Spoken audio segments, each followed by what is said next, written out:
Okay, thanks for inviting me.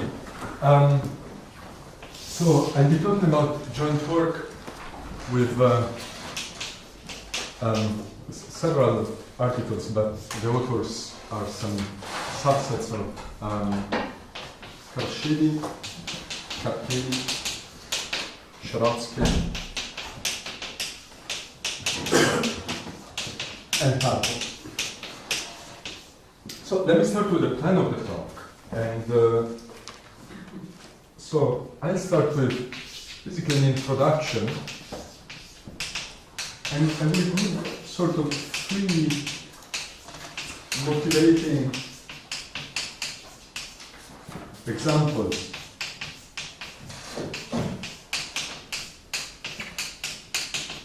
/ questions. So I will try to convince you that some of the things that we look at might be interesting to you, okay, through three sort of examples. Then I briefly introduce log schemes.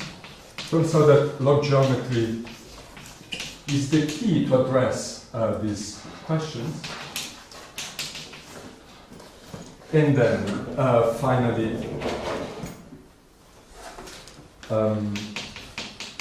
I will talk about the comparison between the Kato-Nakayama space and the infinite root stack.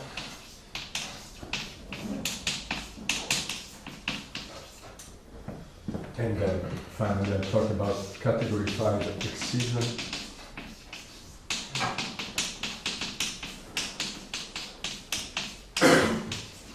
of parabolic bundles, parabolic sheaves.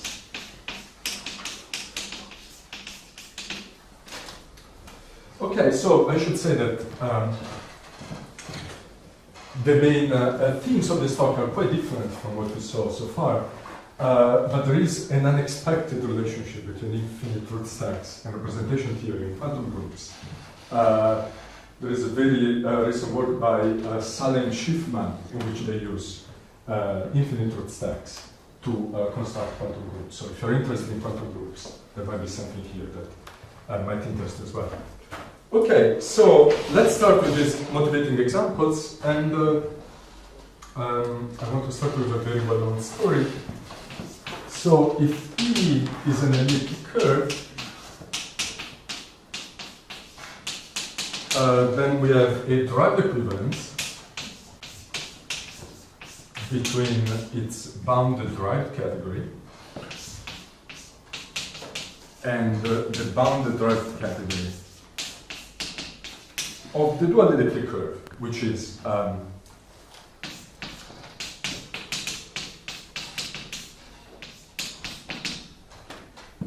the modular space of degree 0 line bundles over E. I mean, this is the prototypical Fourier-Mukai transform. Okay? So there is a non-trivial equivalence between the left-hand side and the right-hand side. And the question, the first question we'll ask is this: how does this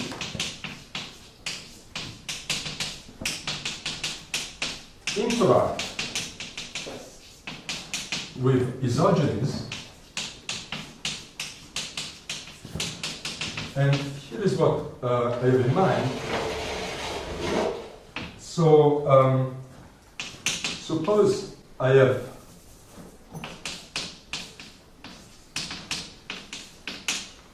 an isogeny of E into E prime, so an n-to-1 cover. Then I have the dual E wedge of E, and the statement is that the dual of E prime is an n-to-1 cover of E dual. Okay? And so let me explain why this is the case if you haven't seen this before. But let me say first that since we know that E and E dual are Fourier-Mukai equivalent, we should expect, and this is indeed true, that E prime has some interesting derived equivalence with this n-to-1 cover of E dual. This is E prime dual. So, why is it true that the Picard of E prime is an n-to-1 cover of E dual? There are several ways to see this. One way is we can think of E prime as the static quotient of E by the group of that transformation. And so giving the line bundle of E prime is the same as giving the line bundle on E, so a point on E dual, together with an equivalent structure. And this gives me the color. Okay? So what we are really interested in is not this, which is the smooth case. We are rather interested in the singular case. So let me show you what I have in mind. So what happens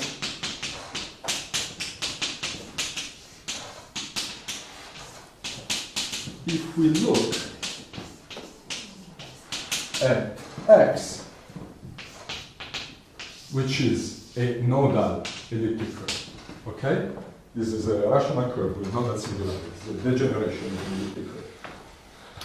So we know that X, as before, so first of all, there is a good notion of a dual of X, which is its compactified Jacobian.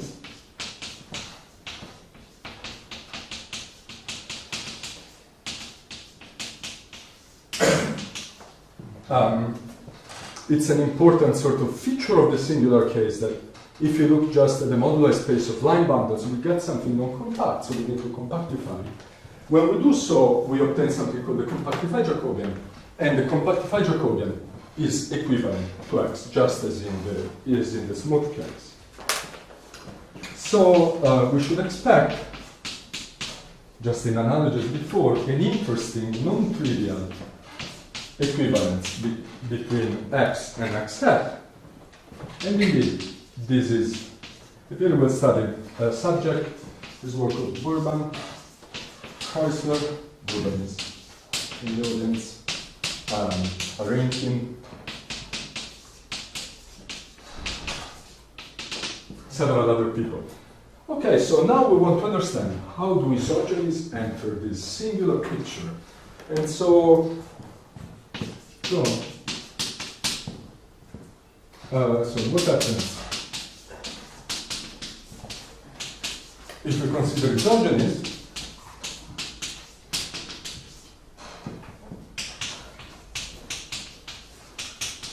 And here is what an isogeny looks like in this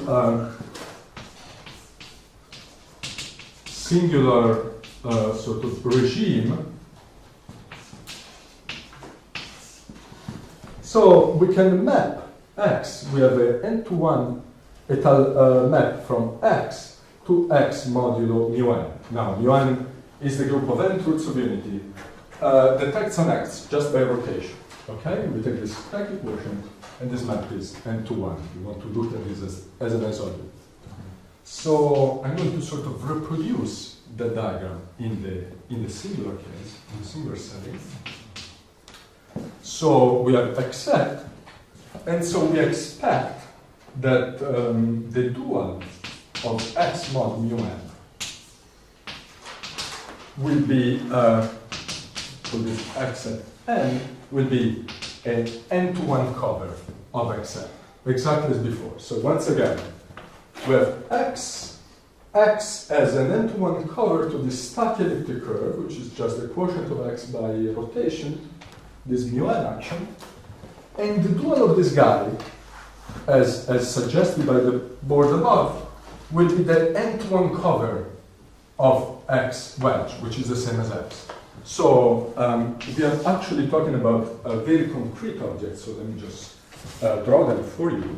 So X mod mu n looks like this.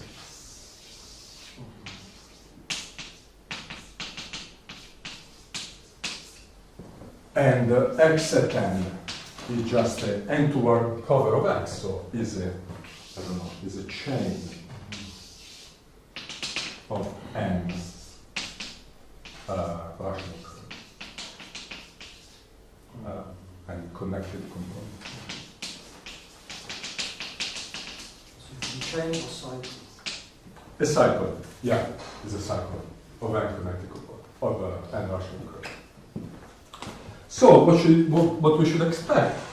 We should expect the existence of a direct equivalence between these and between the category of perfect complexes over this static quotient and the category of perfect complexes over this x set n, this cycle of n rational curves.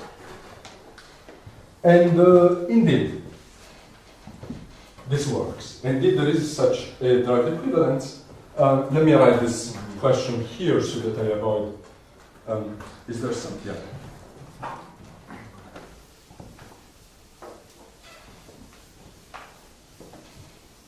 So, first of all, before asking the first motivating sort of question, let me make an aside on this direct equivalence. So, in case you're interested in mirror symmetry, is one way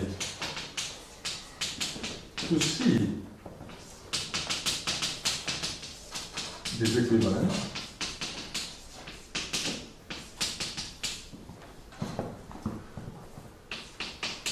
Is noticing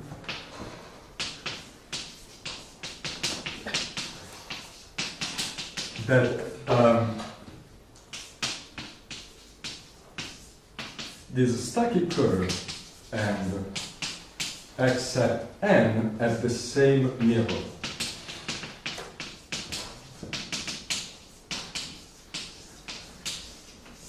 Which is given by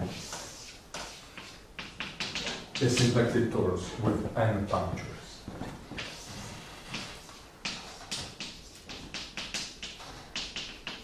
Okay? So, once again, the story tells us that we should have this direct equivalence. I'm telling you one way of convincing ourselves that indeed there is such a direct equivalence comes from the fact that these two curves have the same mirror, which is given by symplectic torus with n punctures, and so they must be direct equivalent, because their categories of perfect complexes will both be equivalent to the Fourier category of these symplectic torus. So the first question we would like to ask is this direct equivalence an isolated phenomenon? What is the proper context? Is there a higher dimensional story? How should we understand this? Okay?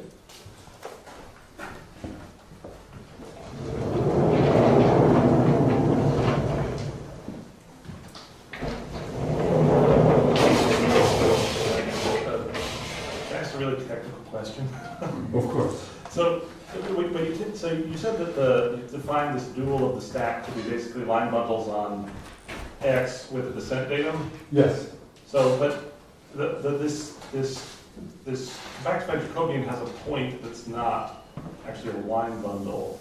Yes. Is there something technical going on there? Or? So I know how to define this direct equivalence without using a sort of a Poincare bundle on the problem. Oh, okay. I don't know if one should really think in terms of equipping this torsion-free rank 1 sheaf with equivalent structure. Somehow the analogy certainly works on the smooth points. Okay.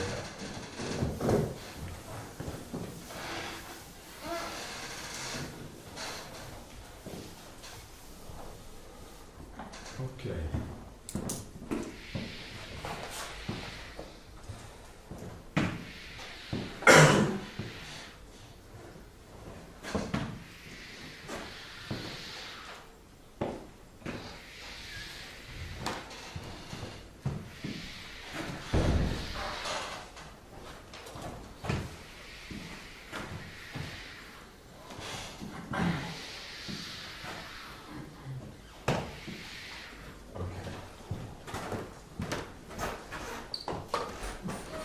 So now the second sort of motivating geometry is the following. So, just like 2. So we've introduced this x mod mu n, but now what I want to really do is that I want to look at the family of all these stack in other curves as n values. So to want to look at all of them at once. And the slogan here is that this is interesting, this is an interesting object, because this is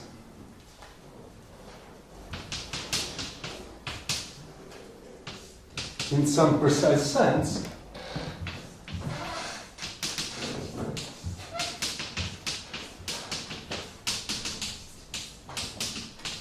is smoothing of X.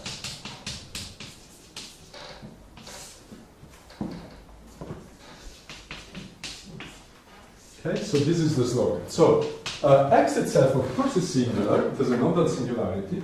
But they claim that if we look at the power of all these stacky curves, they behave in a precise sense as a smoothing of X. So there are several ways, again, to understand this feature. I want to concentrate on two. One is topological, and one pertains to the shift theory of these objects. So topologically,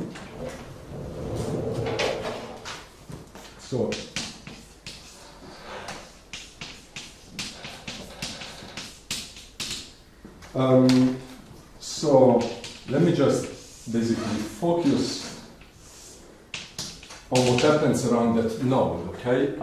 I drew for you X and just focusing on what happens around the node. So here I get the point mod mu n. I place the stacky point mod mu n, and as n goes to infinity, the limit of point mod mu n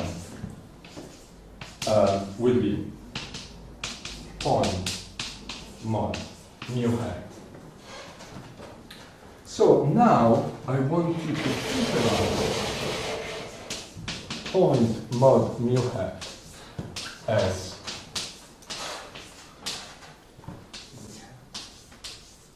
Sorry for ignorant question.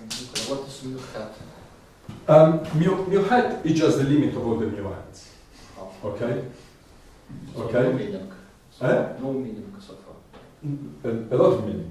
Is so no, we should think of it as the profiler completion of Z. Okay? I mean, it decides more to Z hat. Yes, over C. Yeah. Okay. Let's without Okay, yeah. going into characteristically problems. Oh, okay. Yeah. So point mod mu hat. So mu hat is indeed. Let's think about the complex numbers. Isomorphic to the profiler completion of C, and so I invite you to think of this geometry in the following way. What we're facing there is a point mod mu hat, which is a BZ hat, and this is the profiler completion of BZ, which is equal to S1. So let me write the slogan first, and then maybe comment on this. So the power of stacky curves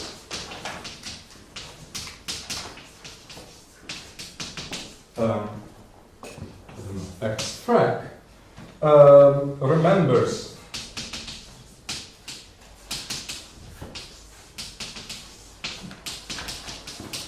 the vanishing cycle as stacky information. Okay? So how did we produce the singularity? Why is this singular? This is singular because we collapsed, we pinched S1, and this created this nodal singularity. Okay?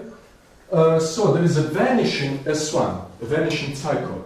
And what I'm saying is that if we look at this tower of stacky curves, we are remembering this S1, at least part of it. We are remembering its profiler completion. And so this is one way in which I want to look at this as a smoothing of this singularity. Okay? So, again, all these questions will be a bit vague, maybe, but question 2 is, again, is this, as before, is this an isolated phenomenon?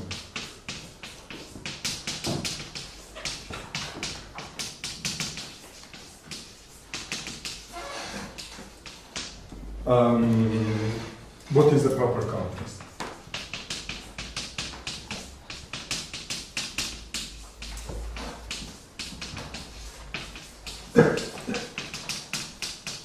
How can we use this?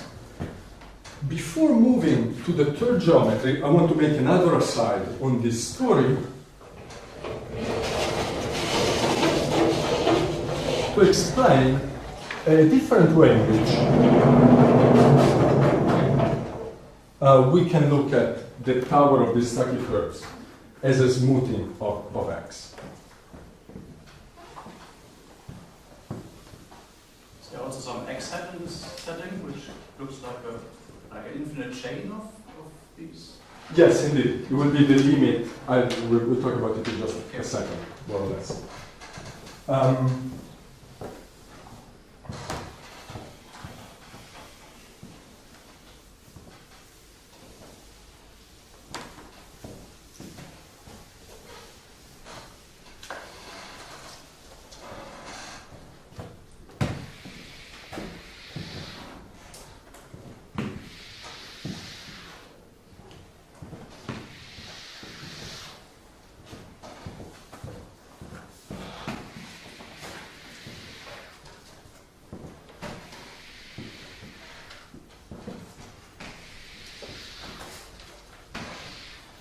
Okay, so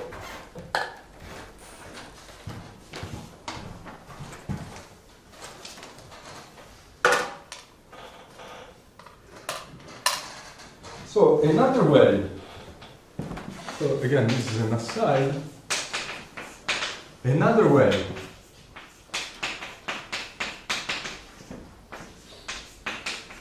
in which this tower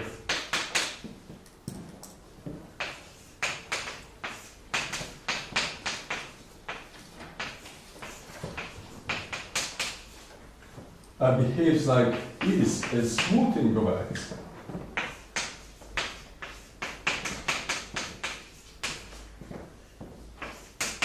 Is the following. So why moduli spaces of vector bundles slash perfect complexes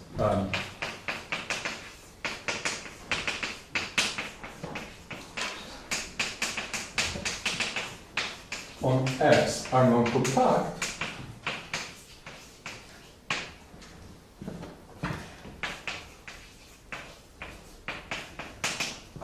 I get compact modular spaces by looking at vector bundles of perfect complexes over the whole tower. So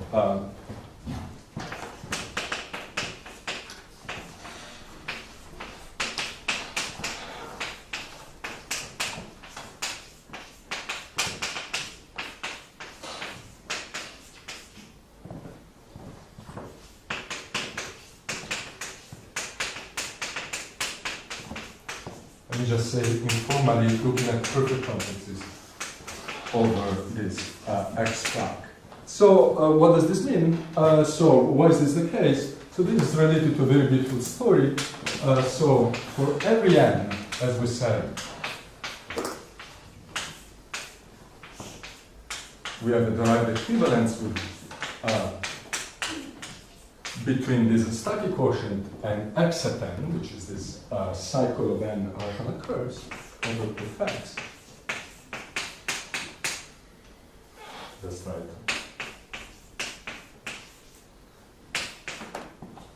And then Gieseker in the 60s showed us that if we look at vector bundles over this what I call expanded degeneration, so this cycle of rational curves, we get modular compactifications of modular vector bundles over X. Okay? So once again, we are using a statement of Gieseker that tells us that if we look at these cycles of rational curves with more and more components, we obtain modular compactifications of modular vector bundles over X. But we know through the story I told you so far that these and these are direct equivalent. So I obtain modular compactifications for modular vector bundles of X, also looking at perfect complexes over this tower of static curves. Okay, so, and again, I want to see. Right, that's just, I mean, you just need to have a, you have, like a, I'm not sure whether it's an inverse system or direct system of vector bundles over each. Yeah, so one simple way to say what's going on is that I can obtain those coherent sheaves which are not totally free as push forwards from some cycle of P1s. Okay. But there are more sophisticated ways to express it. Okay.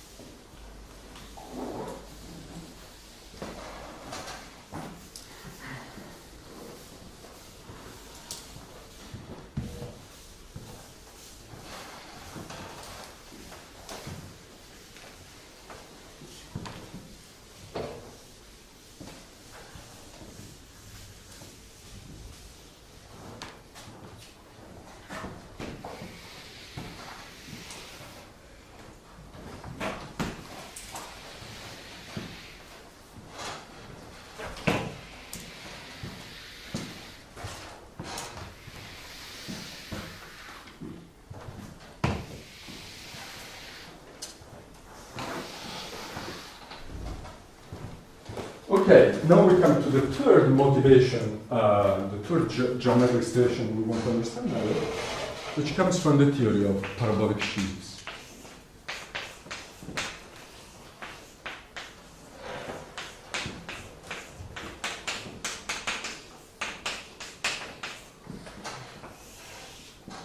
So let me remind you a little bit of the framework of parabolic sheaves. So if X is a compact Riemann surface,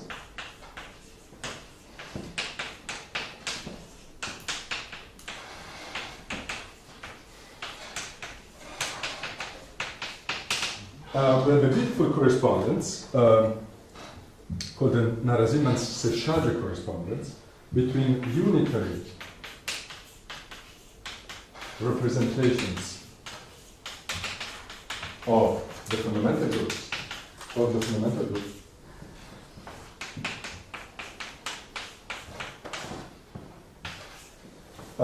and degree zero stable bundles.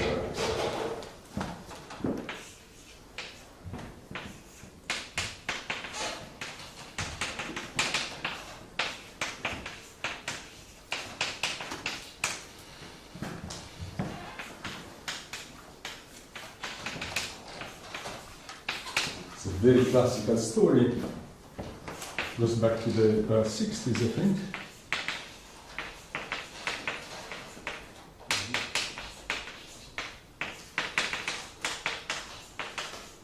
So, parabolic sheaves and parabolic bundles enter the picture when we try to generalize the story beyond the compact case.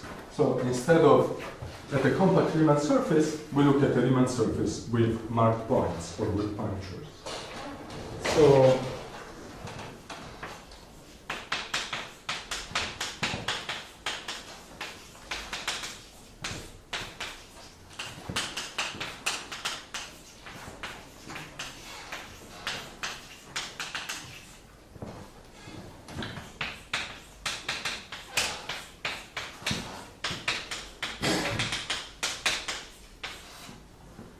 we have indeed a generalization of this correspondence that is due to Meta, Seychaga, and Deligne that tells us the following.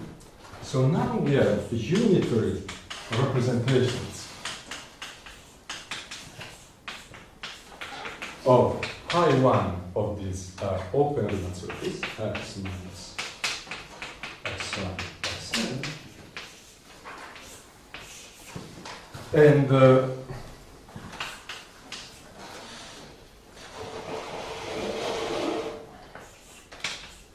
degree zero stable parabolic vector bundles on X.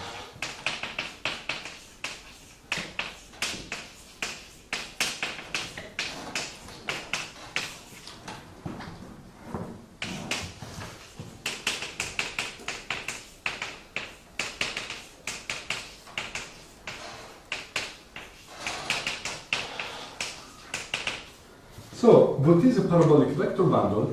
Is a vector bundle together with the summit of a flag over the marked points x1, xn. So let me write this here. So what does this mean? It means that it's a vector bundle E on X together with a flag on the fiber of P at X1, Xn, where a flag is what we need.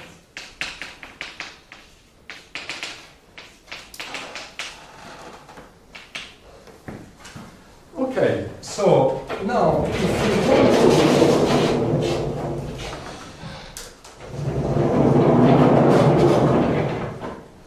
place these parabolic vector bundles in a categorical framework. You want to look at the Nabelian category of parabolic sheaves or a triangulated category. Indeed, instead of parabolic bundles, you look at parabolic sheaves. So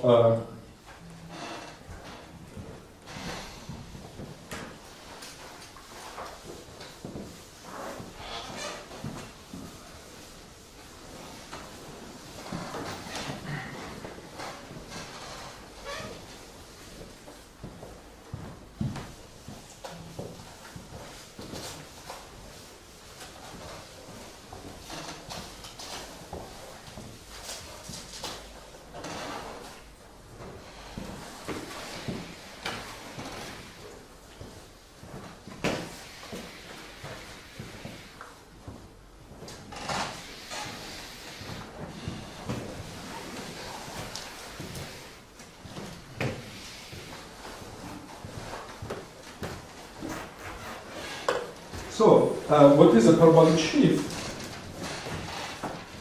So it's something that looks like this. So it's a diagram of the following form. So you know, we want in a billion or triangulated category. So we look at parabolic sheaves.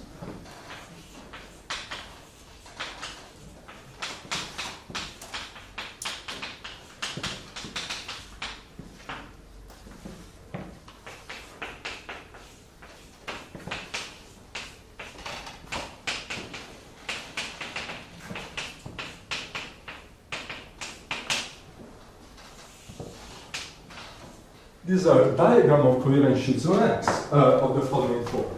So we have E tensor O minus T. This is the divisor of these marked points.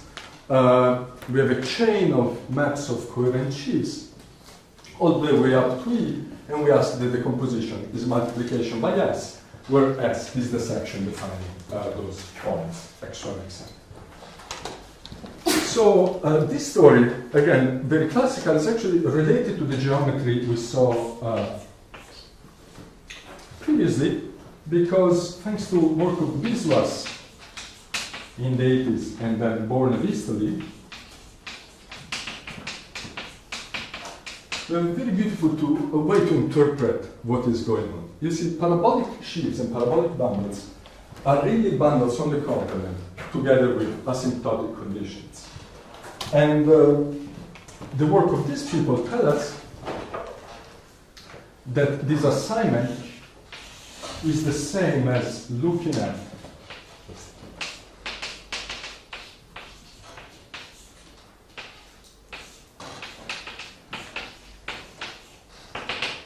just coherent sheaves on X, on our curve X, where at the marked points X1, Xn, I'm placing one of these point mod mu hat stacky points. Okay? And why is this a sort of suggestive thing? Because we know that basically what this geometry wants to be, it wants to be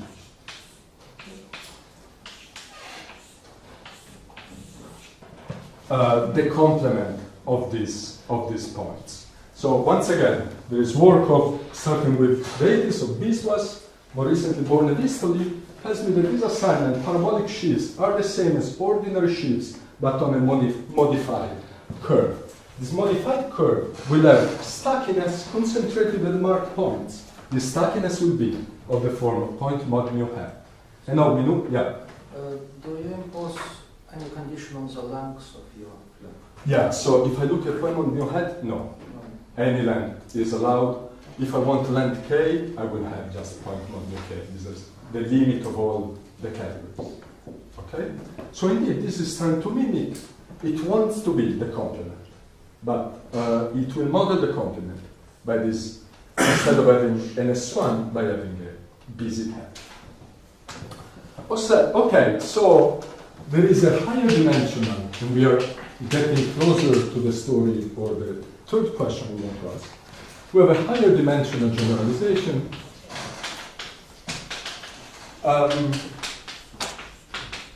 Where what we do, sort of, we look at X together with B, which is an effective Carchedi divisor.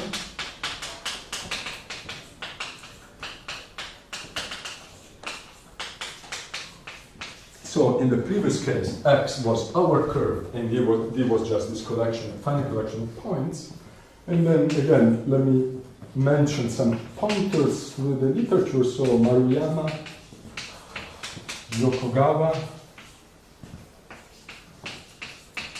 and then Simpson, and then Born and Italy, that we have already cited, explain to us how to define parabolic sheaves in this higher dimensional setting. And this is a generalization of these diagrams, but what we get is fairly complicated. So I'm just explaining the simplest case. So parabolic sheaves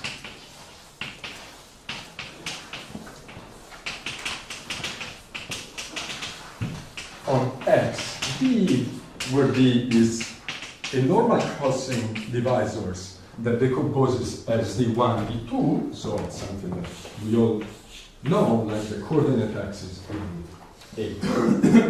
Well, parabolic sheaves with respect to the geometry are given by the following quadrants of sheaves.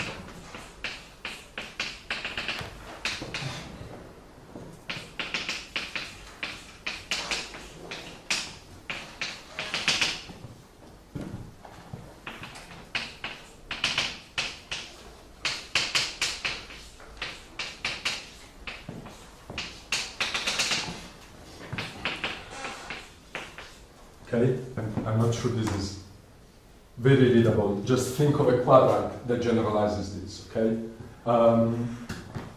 So this is a parabolic sheaf in higher dimensions if our divisor breaks down as the union of two irreducible components.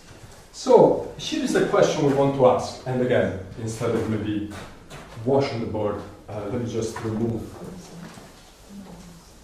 what we wrote here.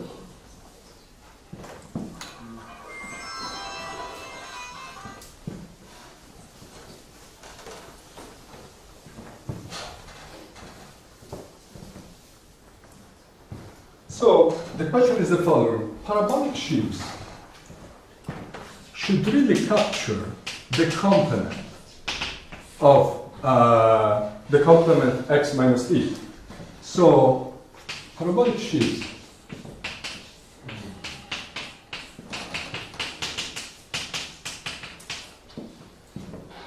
should capture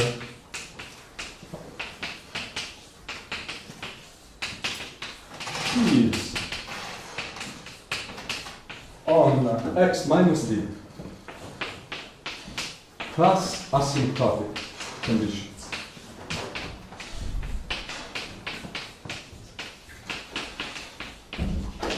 Nicoló, what is the link between this high-dimensional setting and curves? Because I told you that is two irreducible components. This higher dimensional setting just generalizes what I told you before.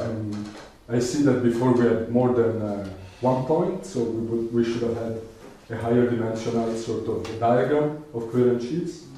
But for curves, that's certainly equivalent to what we had before. I think for curves, it just collapses down to this linear diagram. Okay, so parabolic sheaves should really capture the sheaf theory and the complement plus some asymptotic condition, so they should see only x minus d. And this is obvious for curves. Somehow it's obvious for curves because there is only one way to compactify a puncture curve by adding back a point. But conceptually, it's made even clearer by the meta-Seshadri correspondence that tell us that parabolic sheaves are really representations of the pi 1 of x minus d. Okay? They should really be invariants of x minus d. And the question is, can we make this precise?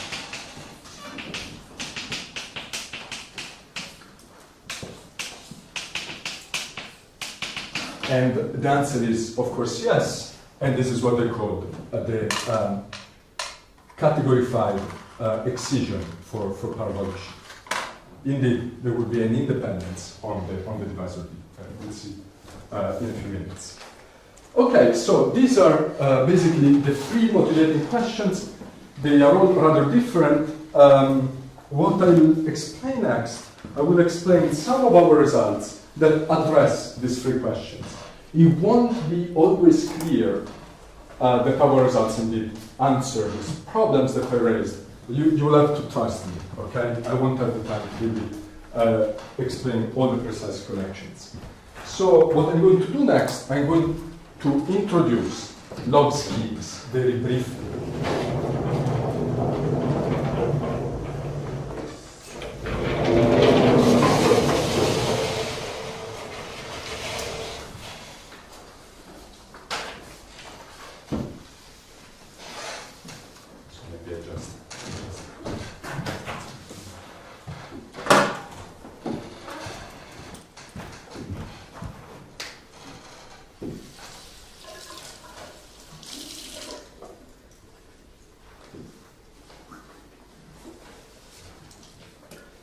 So it is a common experience that is actually impossible to understand what a log scheme is during the talk. Although they are not that hard to define, but it's just impossible to, I don't know, it's something that I went through many times before learning what they were. So I will not try to, I'll give you the definition of a log scheme. You'll see it involves only a very small amount of data, but somehow it's very hard to visualize what they are really good for. And try to explain the idea, some of the things behind log geometry.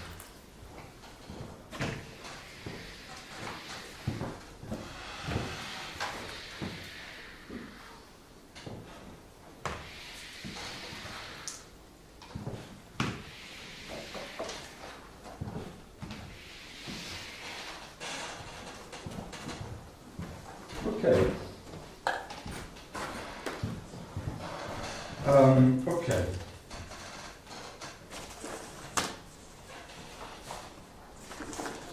So once again, let me start with a very the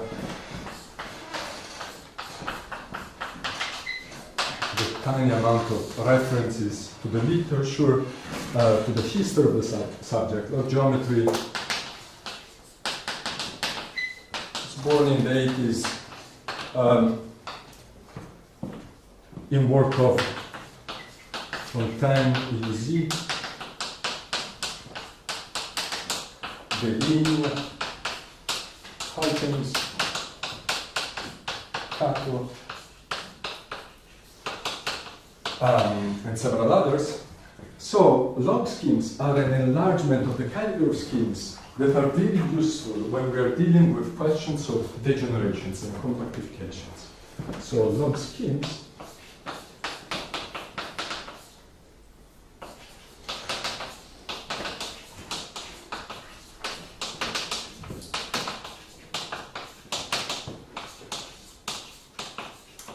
So the typical situation we confront is the following. Schemes useful when compactifying / degenerate.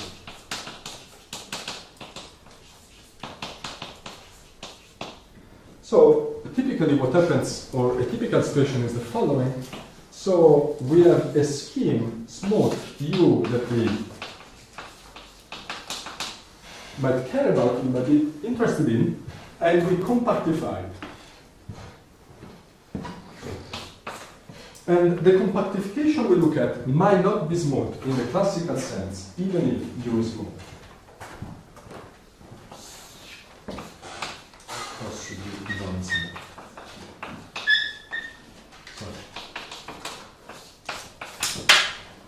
Log geometry is an extra structure on X that allows me to keep track of the divisor D that I added.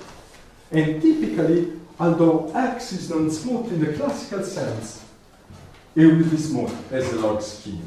Okay? So, log geometry is, Kato calls it a magic powder that I put over X, keeps track, remembers of D, and allows me to regard X as still smooth, even though, as a classical geometric object, is not. So, typically, X will be log smooth. So, let me give you the definition of log schemes. So, a log scheme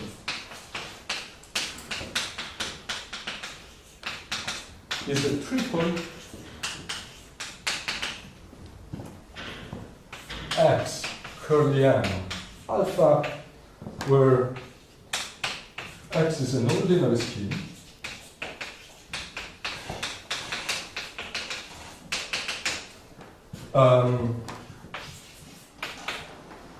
M is an étale sheaf of monoids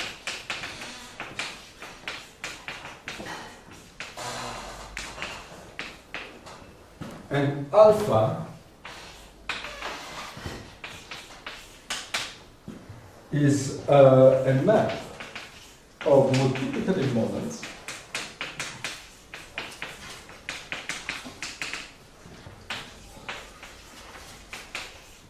such that it's an equivalence, it's an isomorphism on the units, so such that.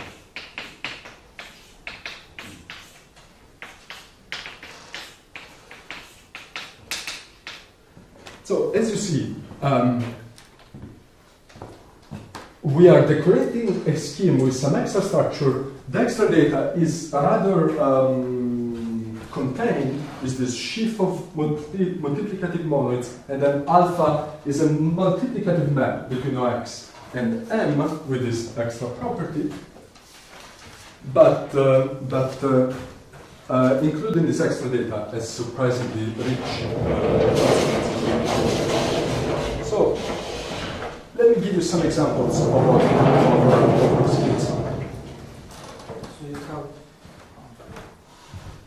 So when you say X is a structure sheaf, OX is the structure sheaf. So this what is does it mean that it is multiplicative monoid? yes, that I'm just looking at X with the multiplication and sort of disregarding the sum.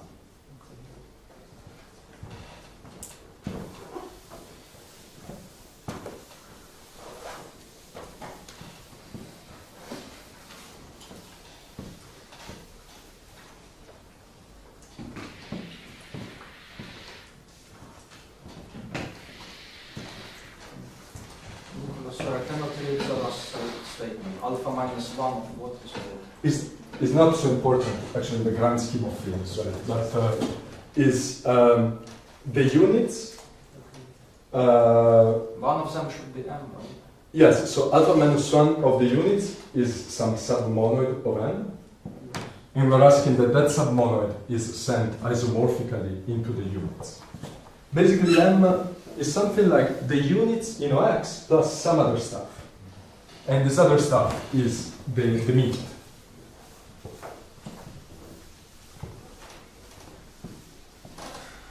So just think there is a typo. You have to write down the stuff. I'm not sure, because OX star lives in here. Isomorphic. It's the alpha inverse of OX star maps isomorphically by alpha to OX star. Ah. Okay. Okay, so what are the examples to keep in mind? Well, first of all, as I said, this is an enlargement of the category of schemes. And so if I have a scheme, I must have a log scheme, so trivial. I can equip the scheme with a trivial log structure, where M is just given by the units of the structure sheet. The most important example is the following. So suppose that I have X together with a Carchedi divisor V.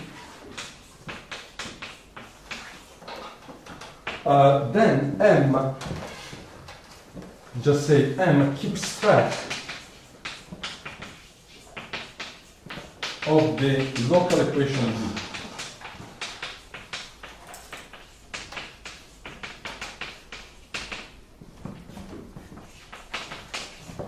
So M locally will look like OX star plus N maps to OX, and this sends G1 to G times F, where F is a local equation.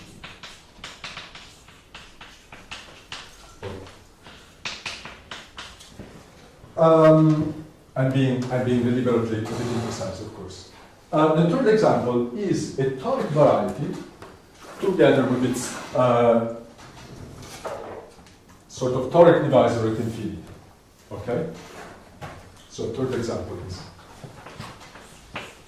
x b is x minus the open torus orbit, and this is also natural. And in fact, is always log smooth, as I said earlier.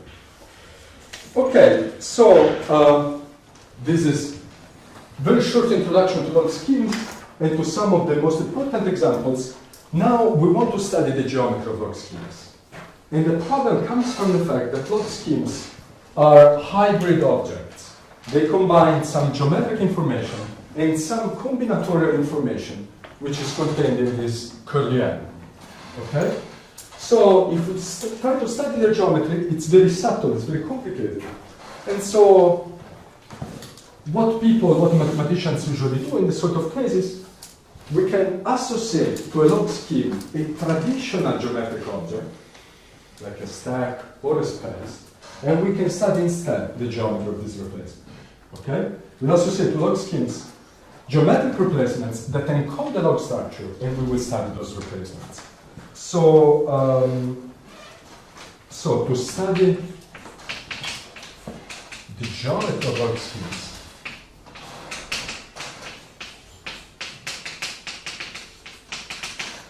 attached to them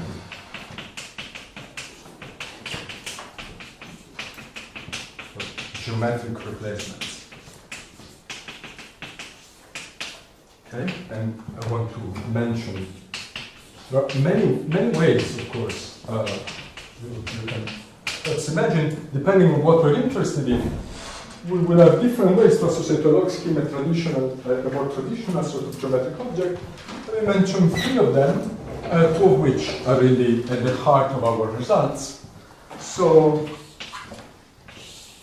one is Olson's log stack. We want to be very interested in this, is a stack that also attaches to every log scheme, allows him, for instance, to define the cotangent complex of a log scheme. Another way is, if we are working over the complex numbers, we can attach to a log scheme a topological space called the Kato-Nakayama space,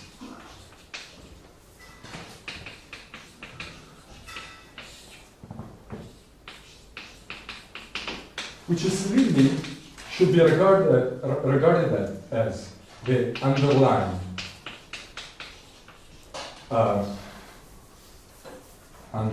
topological space.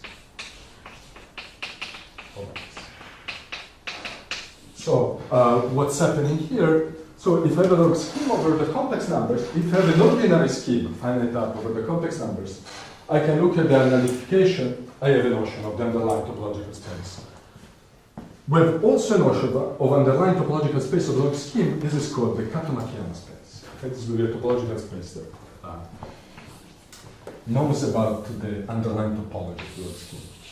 So the third thing we can do is look at the infinite root stack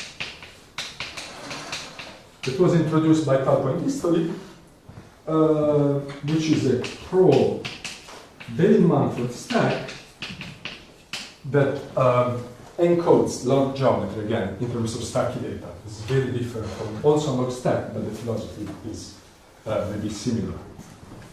Okay, so let me come to to our results. So once again, what I would like to do is I would like to state our results and just explain in words how this relates to the three motivating questions we asked at the beginning. Okay? And you will have maybe to take me at my word, because I won't really be able to explain in detail the connection.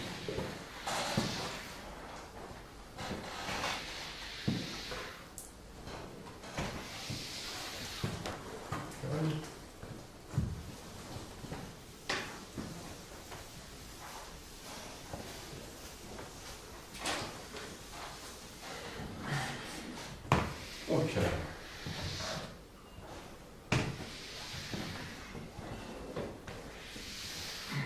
So our first theorem is the following. So we are over C. This is by Carchedi, Scherotzke, Sibilla, and Talpo. Says that there is a canonical morphism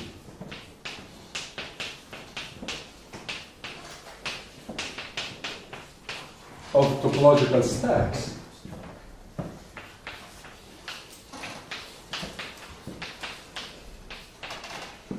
between X log, it's actually just a topological space, and the analytification of the infinite root stack. Okay? We denote that guy over there, we denote square root infinity of X.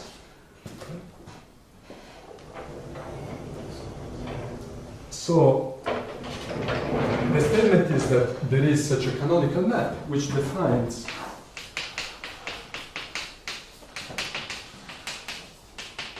an equivalence of profinite completions.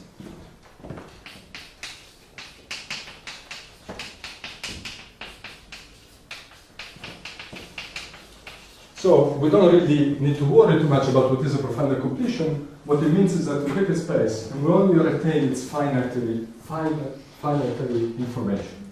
Okay? So we have a map from this guy number 2 to number 1 such that it induces an equivalence at the level of profinite completions. How does this relate to the question we started asking? Well, this is the proper context actually to understand, to answer, so to speak, question number 2.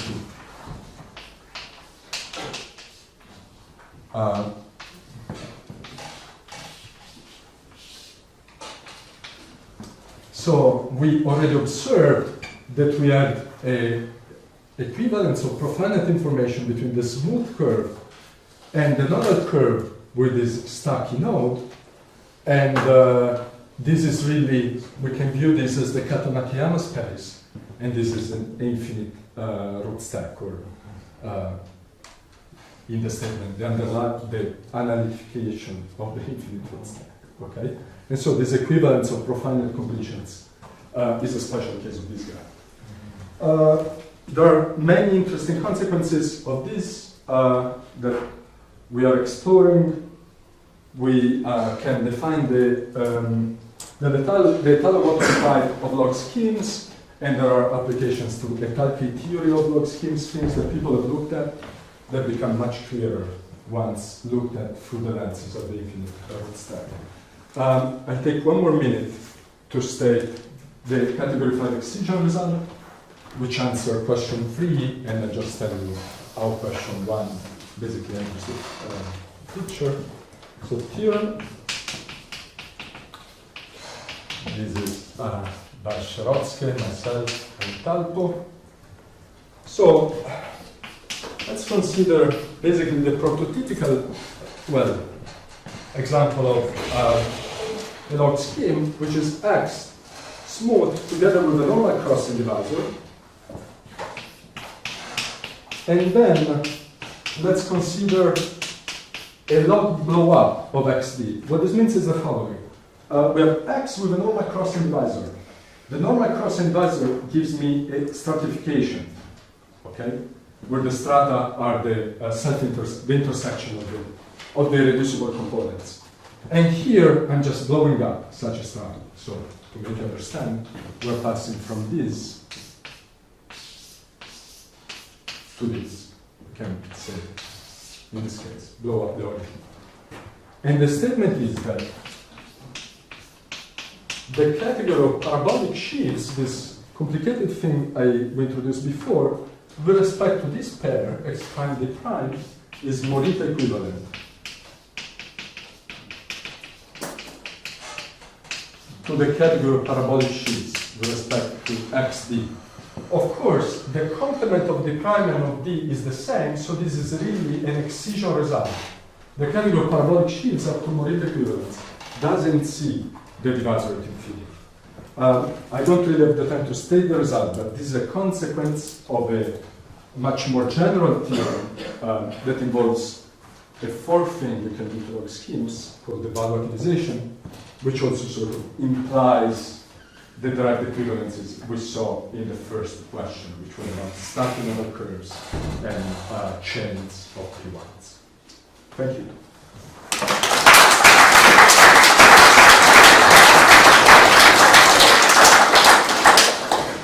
Are there any questions?